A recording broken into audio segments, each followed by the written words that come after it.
He said it in the Target parking lot, of all places. That's what our daughter told me later. Well, told is generous.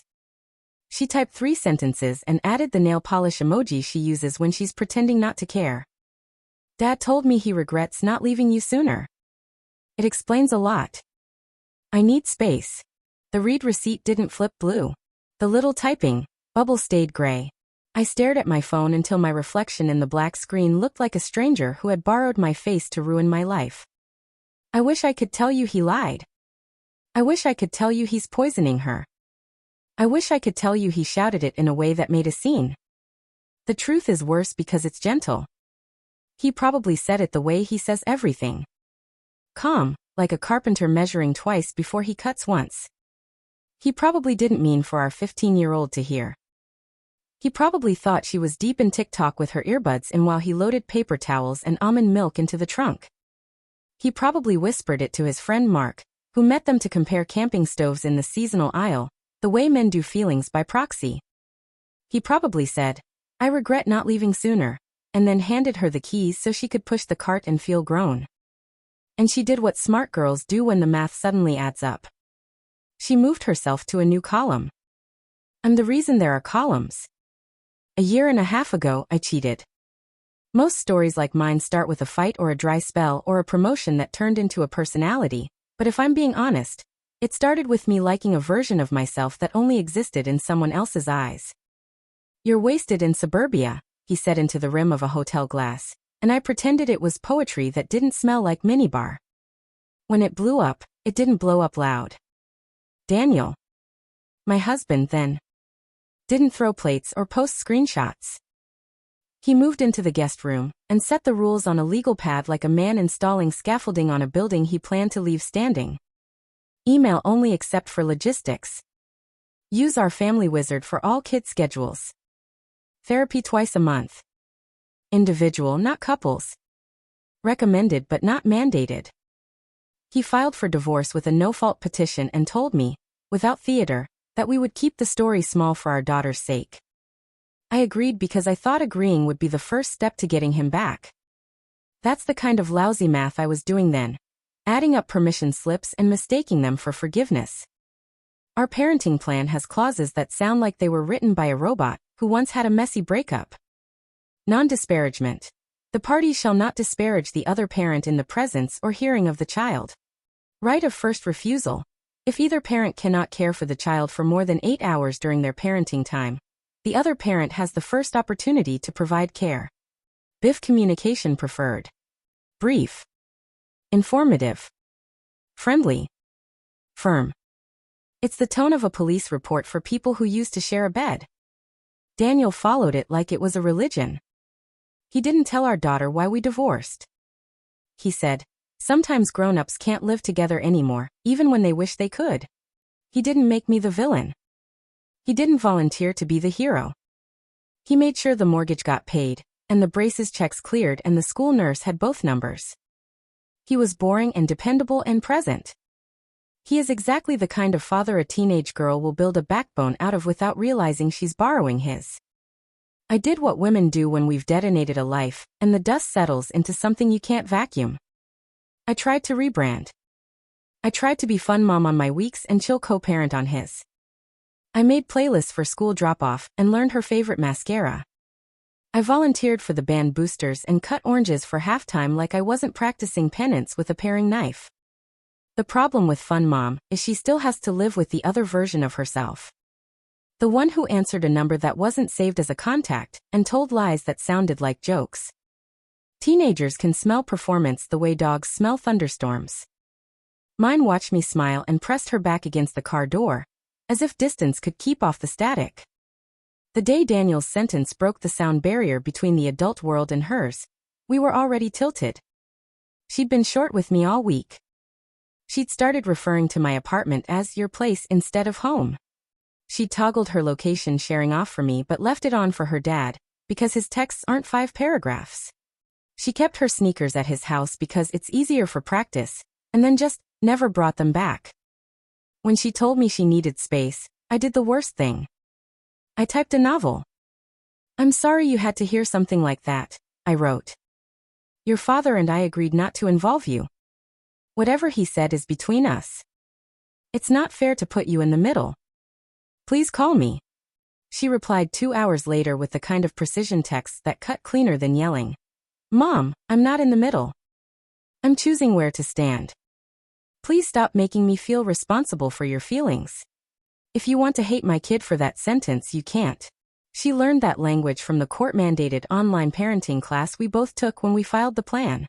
Don't make your child your confidant. Don't invert care. She absorbed it like osmosis and used it on me like a mirror. I tried to fix it with logistics because logistics had saved me from myself before. I emailed Daniel through our family wizard to request an extra hour on Wednesday for a shoe shopping trip. He responded, Biff, that's fine. She has practice, return at 7:30. No smiley, no sermon, no gatekeeping. He didn't CC the court. He didn't add a PS. He just kept the scaffolding up. At the mall, my daughter walked 4 steps ahead of me and handed the sales associate her size without looking back. When we sat to try laces, I said, Do you want to talk about what Dad said? She said without looking up, Do you want to apologize for what you did? I said yes. She said, We already did that part. Back in the car, I put on the radio too loud because silence is a judge. She turned it down. Mom, she said, and the softness in her voice hurt more than any version of You ruined everything. When you and Dad split, he didn't tell me why. I asked and he said, That's adult business. I'm here for you. He never said anything bad about you. When I complained about something you did, he always said, Your mom loves you. Talk to her. I thought he was being fake. Now I think he was being kind. He told you he regrets not leaving sooner, I said, gripping the steering wheel like it would translate this into a villain plot. She shrugged. He said it to Mr. Mark. I heard it. He looked upset that I did. He said, I shouldn't have said that in front of you. I'm sorry, Kropka. But I'd already heard it. And like it makes sense. You were unhappy for a long time. It wasn't my job to fix that. I wanted to say, I didn't ask you to. I wanted to say, I stayed because of you. The truth is meaner. I stayed until it was more convenient to leave. She is old enough to know the difference and young enough for it to sting like a slap. Here is how the guy wins, in a story like this when the guy is a good man. Not by turning our daughter against me, but by stubbornly choosing dignity until she chooses it too. He never once broke the non-disparagement clause. He never forwarded my late-night apology essays to his lawyer to build a case or slid my mistakes under her door like homework.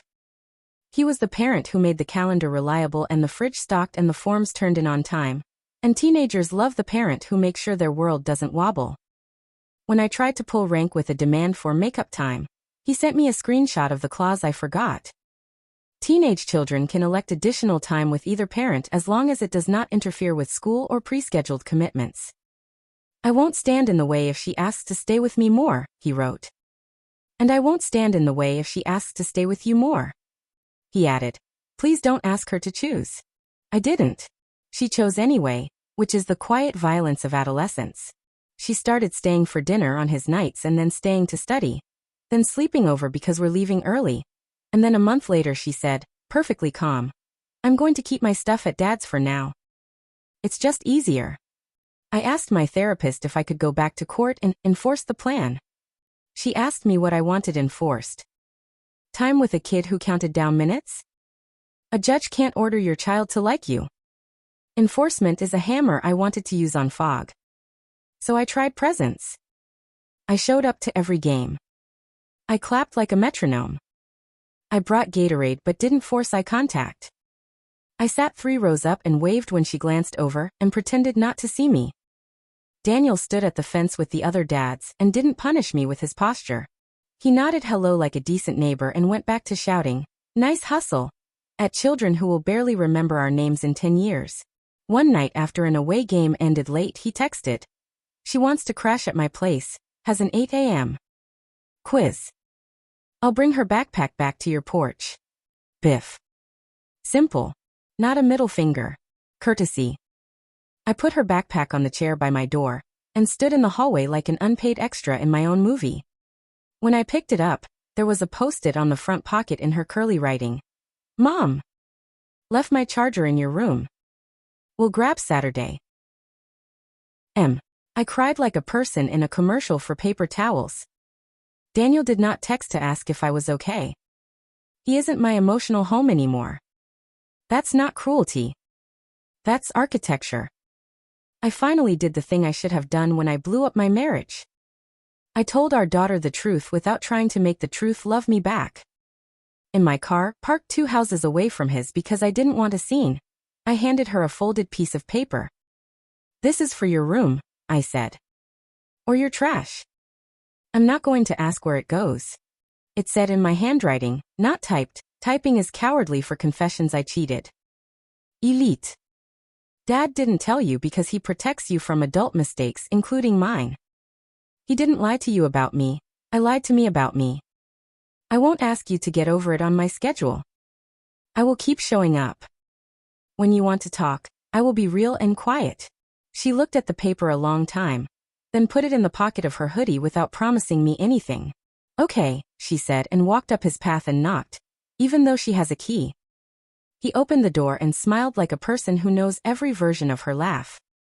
People whisper parental alienation, like a magic spell when a teenager picks a side. That's not this. Daniel didn't push her away from me.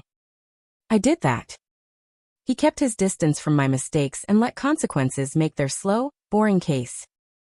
He told a friend he regretted not leaving sooner, and our daughter heard, and the sentence landed on a truth she'd already sensed in the seams. She texts me now, but it's not the flood I want. It's weather updates. Game moved to 6. Need black socks. Can we get eyebrows done before homecoming? I say yes to everything I can and no to the things that would turn me into a wallet with feelings. When she sends a selfie in the dress we found together, I type beautiful, and then delete the exclamation marks because she doesn't need my enthusiasm to be performative. She needs me to be there, steady, while she remembers who I am. If there's a moral, it's not that men always win or that women always lose. It's that steady wins in the long run, and steady isn't sexy until your life depends on it. Daniel won by refusing to make our daughter the witness he cross-examined. He won by making every pickup on time and every boundary boring. He won by being the safe place without making me the unsafe one out loud. He won by saying one sentence he shouldn't have.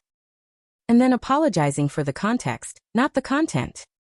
I lost the right to be furious about her choosing a parent who didn't make her learn adult vocabulary before she was ready. I'm earning back the right to be trusted with small things. Chargers rides eyebrows. So that one day maybe I'll be trusted with big ones again. I texted her last night. I'm making pasta if you want to come by. No pressure. She wrote back, maybe next week. It's the first maybe that's felt like a yes.